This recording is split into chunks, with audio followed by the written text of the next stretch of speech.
beloved in the Lord. How are you all doing on this blessed day? Glory be to God. Glory be to God who has brought us together to commemorate this great saint of our church, Yared, Saint Yared, who is a cornerstone for the worship service that we offer in the Ethiopian church. We've had a lot of educational content, so I don't want to make the teaching too long.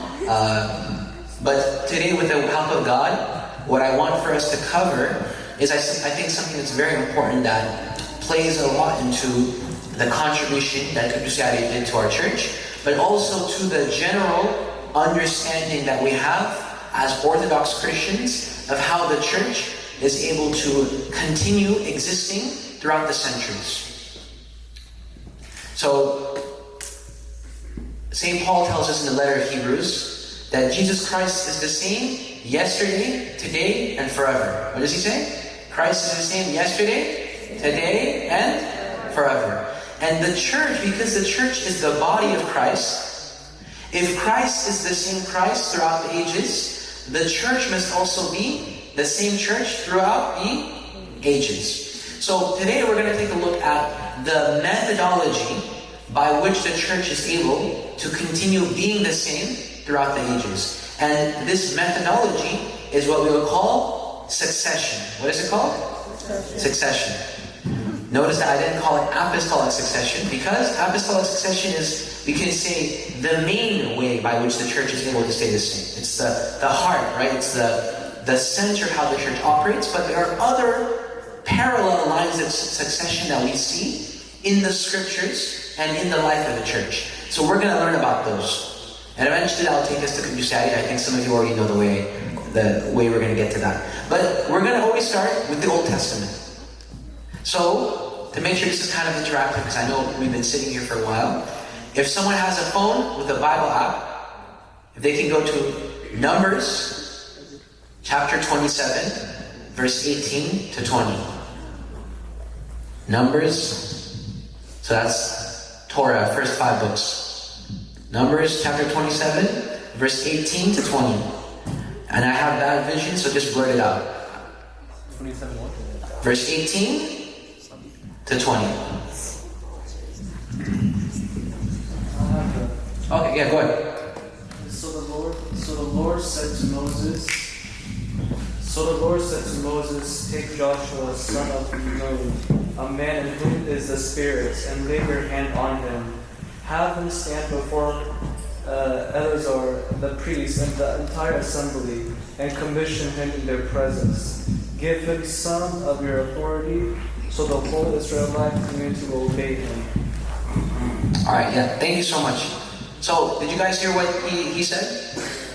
So, you have Moses. Moses is the leader and the teacher of the people of Israel, right? He's the teacher of the law. In Numbers 27, at this point, Moses realizes he's not going to make it to the promised land. Right? God told him, because you disobeyed me. You guys remember the whole scene with the rock? Remember? God tells Moses, speak to the rock so it can get water. What does Moses do? You remember what he does? He strikes the rock. Very good. Because he strikes the rock, God tells Moses, you're not going to enter this promised land. So Moses realizes that he's not going to be able to make it to this next chapter of Israel's history. So what does Moses do? According to what God tells him, what does he do? He takes Joshua and he lays his hand on him, right? And by laying his hand, he's giving his authority to who? To him. So the authority that was in Moses is now being transferred to Joshua. So Joshua now is going to take the seat of Moses as a teacher of the law, as a leader of the people of Israel, and he's going to bring them to their next chapter as they do the promised land. And Christ himself, by the way, makes a mention to this, that there was this kind of orally passed down tradition amongst the Jewish people of what is called the seat of Moses. What is it called? The seat of Moses. That Moses might die because Moses is a mortal person, but his seat, his authority, passes down from teacher to teacher to teacher. Another example, just offhand, that we see in the New Testament about this idea of a teacher of the law. In fact, what was today's mitzvah? Can anyone remember? This is my what? Mihret, right? The teacher of the law. So, St. Paul. Was St. Paul the teacher of the law? Yes. What is he, a teacher of the law? Yes, he's a Pharisee. A Pharisee means a teacher of the law.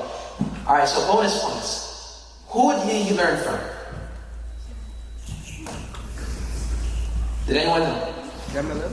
Correct. Very good. He learned from Gamaliel, who was a teacher of the law and a Pharisee. We know this from the scripture. Okay? So this is an example of a succession of teacher to disciple. That disciple becomes a teacher, who gives then that authority to the next. Let's look at another example of succession. This time we're going to take a look at prophetic succession. So then for this next one, if someone again has their Bible out, 2 Kings chapter 2, verse 9. 2 Kings chapter 2, verse 9. Anyone have it up? Yeah, go ahead. Say it loud so everyone can hear. And so it was when they had crossed over that Elijah said to Alicia, "Ask what may I do for you before I take away from you." Alicia said, "Please, let a double portion of your spirit be upon me." Keep going. So he said, "You have asked a hard thing. Nevertheless, if you see me, when I am taken from you, it shall be so for you. But if not, it shall not be so." Then it happened, as they continued on and talked, that suddenly a chariot of fire appeared with 2 horses of fire, and separated the 2 of them. And Elijah went up by a whirlwind into heaven. Keep going.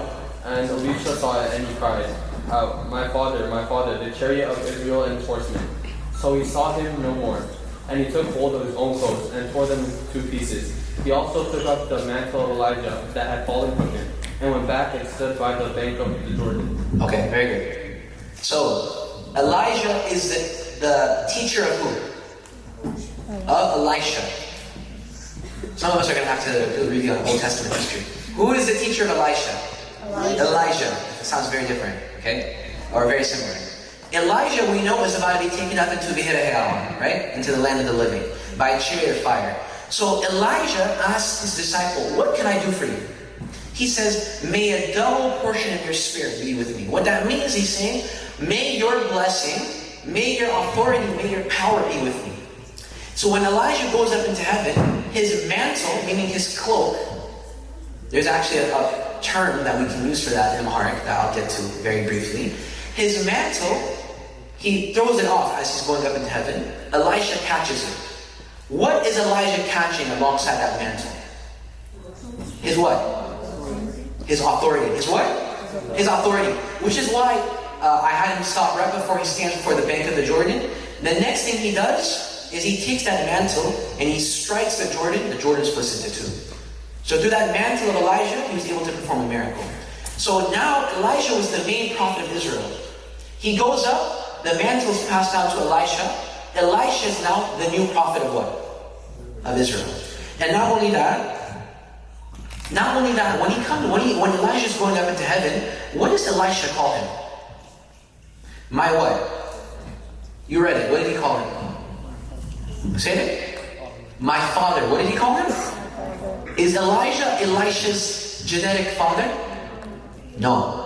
So a lot of Protestants like to say, "Call no man father," right? They take that verse out of context. Even though St. Paul says, even though you have many teachers, I became your father to the gospel. And again, in the Old Testament, Elisha is calling Elijah his father. Why is he calling him his father? He called him his father because all that he knew about what it took to be a prophet, he learned from who? Elijah. There's a really, really key saying that we have in Yid that says, a person that tells you even one thing of information is to you like your what? Your father. So Elisha calls Elijah his father, and then he gives him a mantle. A mantle is a cloak. Now I want you to think, the topic is Kudus Yared. We're talking about teachers. There's a cloak. Can anyone think what this is very similar to an Ethiopian church? A kappa. Very good. So the kappa that you see people carrying, okay, this is one of my pet peeves. Whenever I see a kid wearing a kappa, it's a pet peeve of mine. Because what is that a mantle signifier of? Of authority.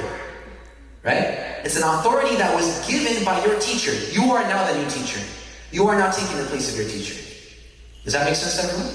Alright, now let's go to the New Testament. We got the Old Testament out of the way. Next one is John chapter 20, verse 21 to 22. Let's see We've had the guys, let's see if one of the girls can maybe read for us. John 20, verse 21 to 22.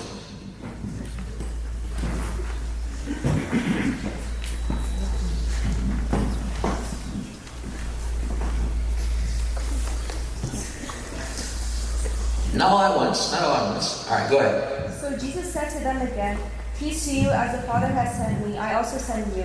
And when he had said this, he breathed on them and said to them, "Receive the Holy." This is towards the very end of the gospel.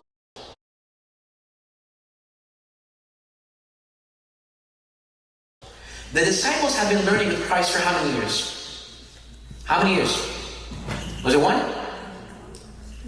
Show of hands if it was 1 year. Show of hands of 2. How about 3? It was 3, guys. Okay, 3 years. How many years did Christ teach them? 3 years. He started his ministry at 30. He was crucified at what age? 33. So he taught them for 3 years. And at the end of these 3 years, he tells them, look, as the Father sent me, right? What does that mean? This idea of sending. When a king sends someone, that person now has the stamp of the king, the authority of the king, right? So when the Father sent the Son, that's because St. Paul himself says in Hebrews, the Son is the perfect image of the Father, right? That's why when Philip asked asked Christ, show me the Father, what does he say? He says, whoever has seen me has seen what? The Father. So now what Christ is saying is, just as the Father sent me, and I am the image of the Father, and I have the authority of the Father, he's saying, now I'm sending you. Who? The disciples. And so now the disciples have now the image of who? Of who? Christ, right? Just as Christ is the image of the Father, when Christ sends them, they're the image of who? Of Christ. And they now have his authority. That's why in John 20, the disciples are given the power to forgive sins. Right? I had her stop at verse 22, but right after Christ says, receive the Holy Spirit, he tells them, whatsoever sins you forgive are what? Forgiven. And whatever sins that you bind are what? Bound. Today, to this very day, by the way, even in the Divine Liturgy, when the priest reads the absolution of the Son, what we call Fatherhood, he quotes this from John 20. Because every priest that you have here, right, our fathers here, the priests, their authority, does it belong to them? Is it theirs? Is it man-made? No, it's an apostolic authority. So this is an example of apostolic. So we're learning about a lot of different types of successions, aren't we? So we started with the succession of teachers of the law, the succession of prophets, now the succession of apostles. And just to hammer this apostolic succession thing, I'm going to rattle off some verses really quick, of St. Paul extending that authority which he received as an apostle to his disciples. So, 2 Timothy, or let's go to 1 Timothy chapter 4, verse 14. St. Paul says, do not neglect your gift, which was given you through prophecy when the body of elders laid their hands on you. So this is another example of the laying on of hands that Timothy's been given from who? From who? From who? St. Paul. From who? St. Paul. Let's go to Titus chapter 1, verse 5. Paul says, the reason I left you in Crete was that you might put in order what was left unfinished and appoint elders in every town as I directed you. The word elders here in the Greek is presbyteros, which is where we get the word priest. So Paul is saying to Titus, I left you in Crete to put things in order. Putting things in order to judge requires authority. So where did Titus get his authority? St. Paul. So this is apostolic succession. There's one final type of succession we're going to talk about, and then we're going to end with the meat of today's discussion, right? We're talking about the And this final one we're going to talk about is spiritual succession. Okay? Spiritual succession. And this is the type of succession that we see particularly amongst the desert fathers. Amongst who? Amongst the desert fathers. Those of you that may have read The Life of St. Paul of Thebes by St. Jerome. Anyone read that? It's pretty niche. This is the life of the first ever hermit in the desert. A lot of people think it was St. Anthony. It was actually St. Paul of Thebes. And what we know is at the end of his life, God permitted for St. Anthony to meet St. Paul and receive his blessing. And we read that in the end of this story, St. Paul, right before he dies, gives St. Anthony his cloak, his robe. And we're told that St. Anthony not only took this robe, he treasured it. It was one of the few possessions he had. And he would wear it twice a year. He would wear it first on Pascha, on Pasika, and second on Ba'al Hamsa, on Pentecost. So this is an example of a spiritual succession. St. Paul was the first giant of the desert, and the next giant, the one who made monasticism revealed to the world, is St. Anthony. This is an example of what? Succession. St. Anthony then is the new giant, and he has a disciple by the name of St. Macarius. Are people familiar with him? Abba Macarius, right? He's a disciple of St. Anthony. St. Anthony then dies, and St. Macarius is now the new giant of the desert. The new giant of the desert. So then you have St. Macarius, and St. Macarius has different disciples. For instance, St. Macarius has a disciple by the name of Evagrius. Are people familiar with Evagrius? In fact, one of our Memaham recently published a book on him called Abba Ugris. You guys should check it out. Okay? Evagrius is another one of them. Okay? We have also, for instance, Moses the Black, who lived under the rule of Macarius in Ascletus, in Cetus. Right? So this is yet another example of monastic succession. And then after Evagrius, you have, for instance, John Cassian. Are people familiar with John Cassian? He's another saint of the church. So you have this succession of spiritual fathers with disciples. And to this day, by the way, if you go to an Orthodox monastery, when you become a monk, you think you just get to do whatever you want? No. Part of being a monk is obedience. You subject yourself to the rule of your abbot, of your spiritual father. Okay? So now we've talked about all these different types of succession. Now people are probably wondering, what does this have to do with this program? We're talking about Abednet, we're talking about St. Yared. What does Abednet mean, guys? Fatherhood, very good. What is Abednet again? Fatherhood. So you have this ancient tradition that was started in the Old Testament, as early as with Moses in the Torah. You see it being carried on with the prophets, with the apostles, with the spiritual fathers of the desert. And now you see this fatherhood being made manifest in the church, starting with who? Who? Qudus Yared. So Qudus Yared begins a new succession for us, a succession of scholars, a succession of hymnography. Right? And if you notice very carefully in the presentation that our beloved brothers offered on St. Yared, there was these different houses, right? Different gates, right? What's an example of one? Any gates, right? What's another one? Okay. What's another one? Aquapon, Dugwam, right? Zumari Mwasi. And if you notice, he said that there was some kind of house that people had to go to. What is that kind of house? What is it? A certifying what? House, right? A misakubit.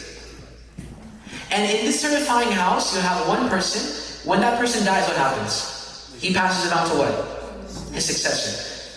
For instance, in one of their slideshows, let's see if people were paying attention. How many successors they said were there in Zulabba? How many? 46. Very good. 46 successors, right? So this is an example of succession, right? You also have succession even amongst, we talk about the certifying house, but even these certifying houses, right? You have the disciples, they come in, they become teachers, and then what do those teachers do? What do? They just walk around? They teach, which means they have to have what? Disciples. Case in point, Dallas, Texas, right? We have, for instance, Yared, right? He went to a certification house, he became a teacher. He got a mantle, right? Just like the mantle Elisha got. And then he came here, and then what did he do? He gathered these beautiful disciples that you see here with the turbans, with the tumtum. By the way, just to give you some background on the tumtum. Does anyone know where this tumtum comes from? Does anyone know? Does anyone know what the verb is in Giddish? To put a turban around? Yeah. Lewawa, very good. And where does that come from? The Levites, right? Lewawi. It has a priestly connotation. So this same succession that you see in the Torah is active now. You have the teacher, you have the disciples. You are the seed of Moses in the Torah, now you have the seed of who? Of who? The seed of Yared, right? And so now the expectation then is for these people who learned to eventually go to the certifying house, and then what are they going to become? Teachers, right? We're going to have Remember Kirubim? Right? And then what are they going to do? They're going to have what? Disciples. That is how the church continues from age to age. Does that make sense to everyone? And the reason why that is so key, look to the West to see what happens when you don't have this kind of methodology.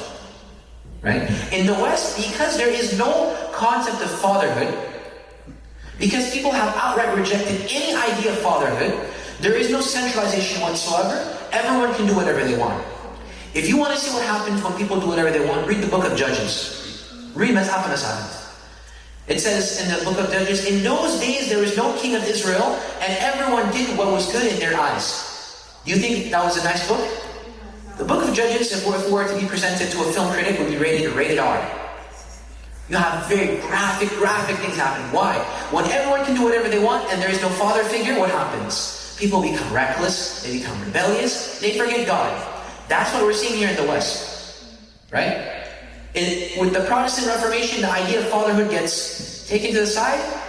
Even in the time of Martin Luther, before Martin Luther could even die, there were already hundreds of different sects. Now, to my knowledge, there's around 45,000 different registered denominations in America. How amazing is that? Or how horrifying is that, rather? Right? But in Orthodoxy, how many orthodoxies is there? One. In our creed, what do we say?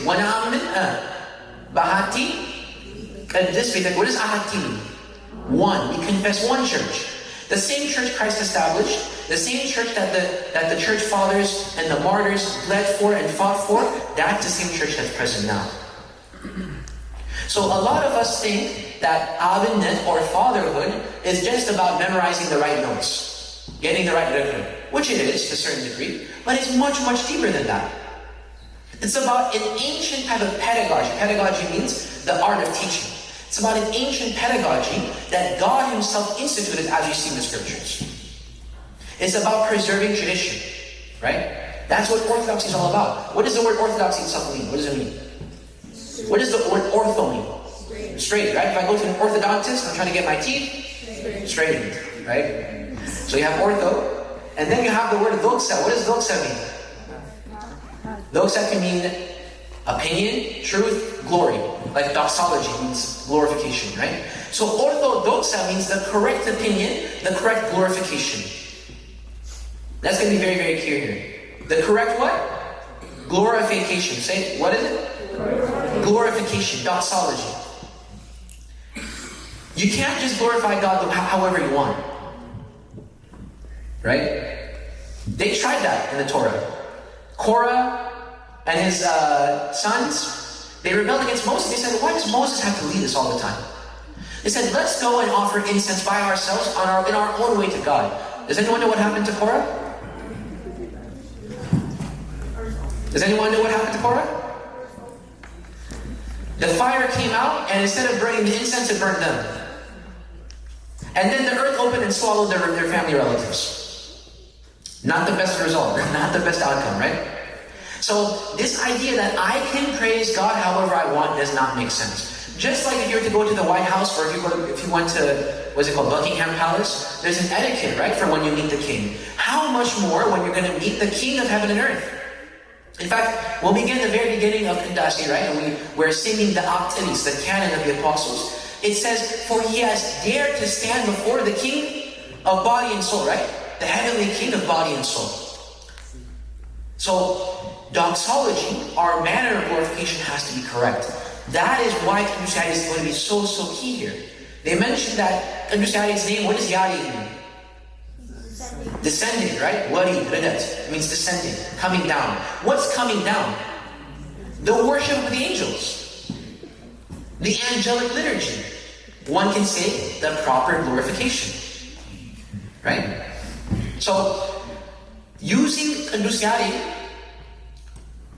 means not just us saying, oh, okay, this note is right, this note is wrong. It's us understanding that there was a divine revelation that was given to Kandasiari. There was a divine revelation that was given to this great ascetic and saint, by the way. A lot of us do him as just a hymnographer. He's an ascetic in his own right. If you listen to his story, his one request, if a king asked me, what's the one request you get? I would say, give me $50 million. Right? That's probably the question that I don't know about y'all. I'm being honest here.